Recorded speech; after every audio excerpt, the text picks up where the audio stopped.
California is a step closer to giving reparations to millions of black residents descended. I still think this is a meme. I'm like so confused by this. Who's California's doing a reparations task force from enslaved people. Now, the state task force presented more than 100 recommendations to legislators last week after more than 2 years of research and public hearings.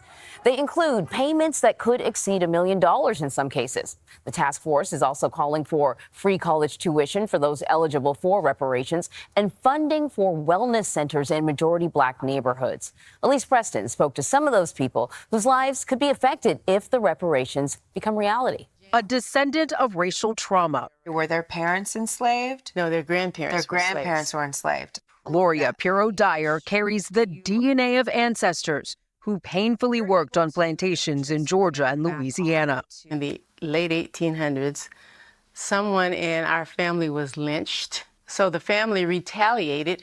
So to escape from what they knew would be a violent reaction, they left Louisiana in the middle of the night, and they kind of scattered to different places. Her family would eventually settle in the historically black community of Allensworth, California in the 1950s, hoping for a safe, prosperous life. But Pirro-Dyer recalls seeing firsthand the evils of hatred as a young child. My father was able to buy an actual farm, but the difficulty was it had no well. And he, being a black man, was having great difficulty getting a loan to have a well put in. If you would have had the well sooner, do you think about what could have happened for your family financially? Oh, yes, absolutely. We could have been so much farther ahead, you know.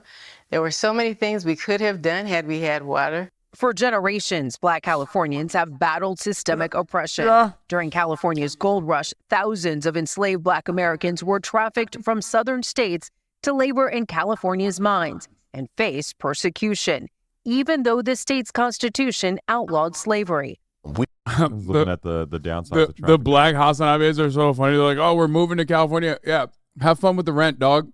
see if reparations are gonna help you pay California rent." What is the rent here? Yeah, good luck. You're gonna still need to split it 100%. What's the rent here? Yeah, I don't. Usually, if you want like a 1-bedroom apartment, you know, when I was renting, if you got like anything less than $2,500 for a 1-bedroom apartment, that was like a major steal. Yeah. Okay. Yeah. Huh.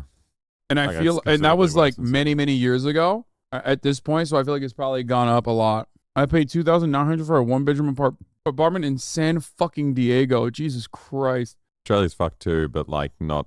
1 bedroom is 1.3K in LA average. Okay, LA is massive. I'm talking about West Hollywood. Yeah, if you leave Los Angeles, if you go to the Valley, for example, you can find it for cheaper, for sure.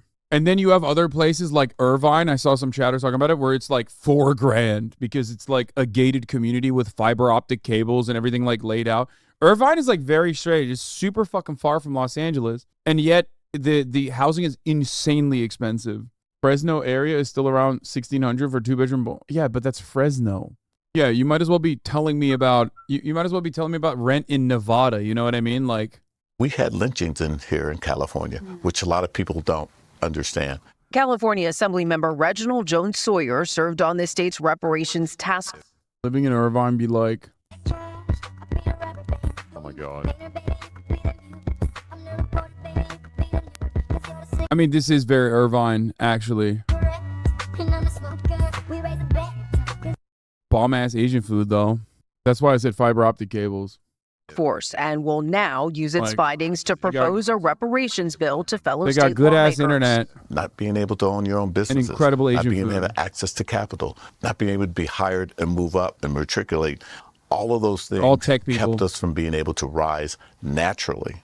The California Task Force economists calculate descendants in its state lost out on more than $500 billion in wealth from over-incarceration, shortened lifespan, and business devaluation alone. But cash payouts won't necessarily equal that figure. That's now up to lawmakers. So moving forward, you have this 1,000-page report, roughly, that you're drafting into a bill. What does that look like? It is a daunting task. Even just doing one thing is going to be extremely difficult. Joan Sawyer believes California could provide the blueprint to renew the national reparations effort. Can those recommendations truly reverse all of the harms that Black people have gone through? We may not totally get there, but we're going to be so much better than if we had never done anything. More than half of the country believes the legacy of slavery still impacts Black Americans today. Still, roughly 2/3 of Americans do not support reparations. I really think it's a distraction. They're like, yeah, it's a problem, but like, don't fix it. It's a problem, but like, I like it.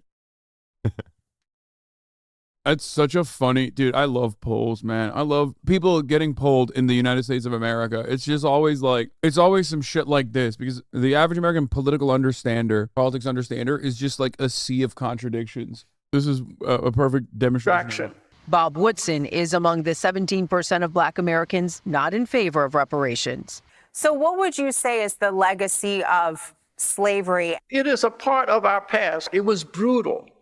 Oppression is a part of the story, and it should be told. But we should never define ourselves by what disabled us. Piero Dyer defines her family as survivors who persisted despite atrocities and anguish. What are you hoping generations from now the world looks like for your descendants?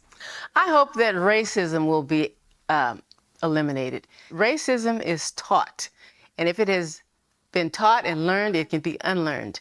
Recognizing the past and reconciling for the future.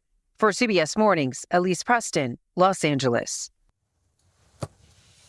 I mean, it's quite a task. I don't know how you calculate the potential loss and literally whittle it down to a dollar figure, because money really isn't enough per se. But I think it's really good that California has taken this seriously and sort of started this conversation. In part because they're as the biggest state, they're the one that often does something like this first on environmental stuff, consumer safety. And you had this thing in LA with Bruce's Beach where they gave it back to the family who they'd taken it from, and then they Bro, that was one house, dude. It's entirely different. I mean, yeah, they did that one time for one family. sold it back to the city, which kind of worked out for everybody, because it's about generational wealth, and those resources you just don't have if you've had, Let the constable rest, man.